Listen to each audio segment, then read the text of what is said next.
بسم اللہ الرحمن الرحیم۔ السلام علیکم ورحمۃ اللہ وبرکاتہ۔ آج ہم بات کریں گے خواب کے اندر مور کو دیکھنے کے حوالے سے۔ اس کی مختلف صورتیں ہیں اور ان کی مختلف تعبیریں ہیں۔ مثلا خواب کے اندر مور دیکھنا، خواب کے اندر مورنی دیکھنا، خواب کے اندر مور کو ناچتے ہوئے دیکھنا، یا خواب کے اندر مور کی آواز سننا وغیرہ۔ اس کے علاوہ اسی سے ریلیٹڈ اور بھی کئی صورتیں ہیں جن کی مختلف تعبیریں ہیں۔ اگر آپ ان تمام صورتوں کی تعبیروں کو جاننا چاہتے ہیں تو اس ویڈیو کو آخر تک ضرور دیکھیں۔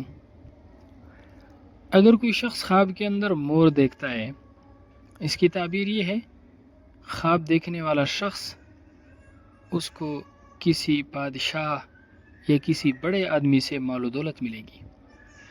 اگر کوئی شخص خواب کے اندر دیکھتا ہے کہ اس نے مور کا گوشت کھایا ہے تو اس کی تعبیر یہ ہے: خواب دیکھنے والے شخص کو مال و دولت اور نعمتیں ملیں گی۔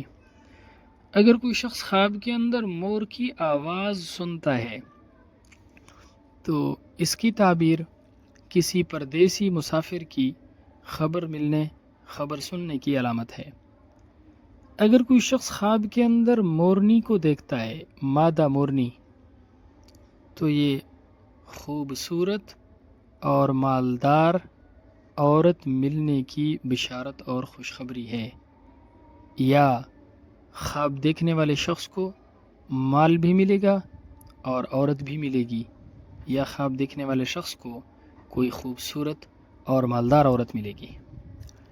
اگر کوئی شخص خواب کے اندر مور کو ناچتے ہوئے دیکھتا ہے، دولت حاصل ہونے کی علامت ہے اور مرتبہ بلند ہونے کی علامت ہے۔ اگر کوئی شخص خواب کے اندر مور کو گرجتے اور چیختے ہوئے دیکھتا ہے تو یہ خواب اچھا نہیں ہے، مصیبت میں پڑنے کی علامت ہے۔ ایسا خواب دیکھنے والے شخص کو چاہیے کہ وہ صدقہ کرے، کیونکہ آپ صلی اللہ علیہ وسلم کا فرمان مبارک ہے: صدقہ ہر آنے والی مصیبت کو ٹال دیتا ہے۔ اگر کوئی شخص خواب کے اندر مور کو بولتے ہوئے دیکھتا ہے تو یہ مصیبت اور تنگی کی علامت ہے۔ یہ خواب بھی اچھا نہیں ہے، صدقہ کرنا چاہیے۔ اگر کوئی شخص خواب کے اندر نر مور کو دیکھتا ہے، نر مور، تو اس کی تعبیر یہ ہے: خواب دیکھنے والا شخص حاکم وقت سے، وقت کے بادشاہ اور حکمران سے عزت اور مرتبہ پائے گا۔ اللہ رب العزت ہمارے خوابوں کو ہمارے لیے باعث خیر و برکت بنائے۔ السلام علیکم ورحمۃ اللہ وبرکاتہ۔